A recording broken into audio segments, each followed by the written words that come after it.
probably look like it has been, and that it'll take it a day at a time and continue to move things around.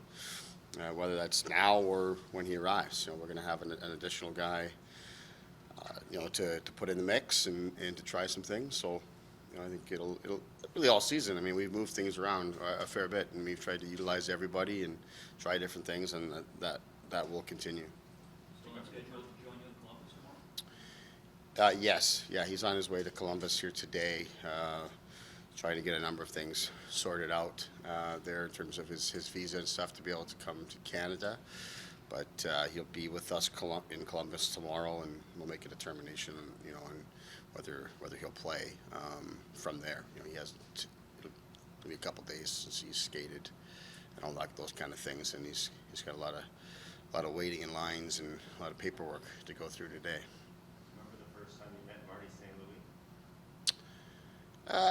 Not particularly the first time, but I certainly remember my first training camp with him, and it was, a big part of his journey, being a part of that. As a guy trying to establish himself as an NHL player. And he blew me away with his ability at that time, and just how good a player he was at that time. But he was still was taking him time to really get the opportunity that to me, felt like he deserved, just because he was, from a talent and work ethic perspective, he was on another level. But the size factor seemed to be really holding him back, and to be part of kind of witnessing that process as he worked through it and playing with him and all that kind of stuff.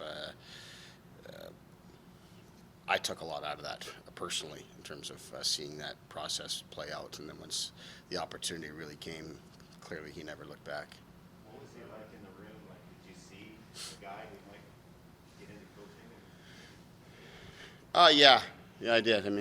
Especially a couple years into it, when he was, by this point, really established. He's great personality, very positive guy, very upbeat, very passionate about the game. And then obviously following his journey as an elite player and what all that he accomplished. You can tell now with his kids being very good and competitive players, you can see that the passion that he has for the game is certainly there. Were you ever roommate with him? Did you grow close with him? I think you played part of 3 seasons. Yeah, no, nothing like that.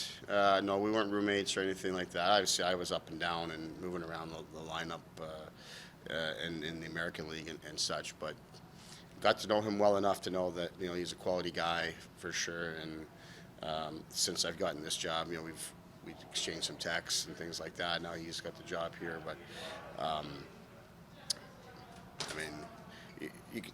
he's the kind of guy, and he's had the type of career that if he wanted to get into coaching, it was going to happen, and it's great to see him get the opportunity here in Montreal.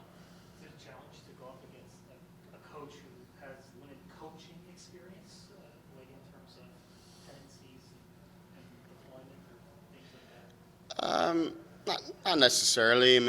I think he's got a lot of experience in the game. He's got very experienced assistant coaches, so that's less of a factor. I don't think that's something I'm thinking about. It's more what I'm thinking about is more just what naturally happens a lot of times when there's coaching changes is that it just gives the room a boost. The morale increases, and now for a team like Montreal here, what they've been going through, that goes a long way. So from that morale boost, from being back and playing in front of fans here tonight, all those kind of things, they've won 2 in a row coming in, and so all those things have gotten our attention, and of course through all of this, we haven't forgotten that there's 11 out of 18 skaters that'll be on the ice tonight that knocked us out of the playoffs last year. So lots of reasons for us to be focused and committed to playing our best game. Have you noticed a difference in their style of play since the coaching change? Not necessarily in style.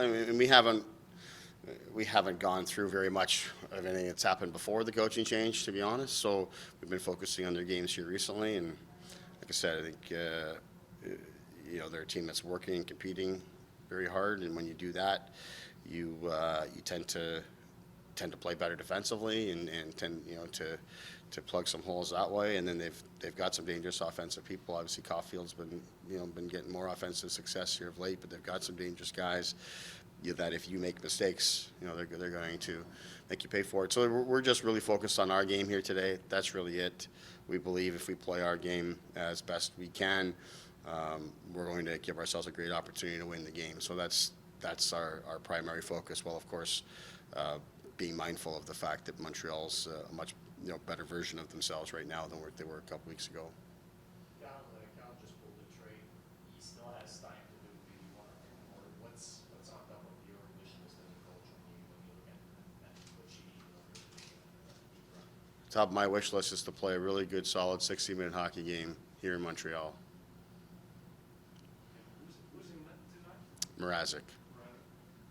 And do you play full lineup? I'm sorry? Full lineup tonight, or are there anything, injury guy or something? No, everybody's good.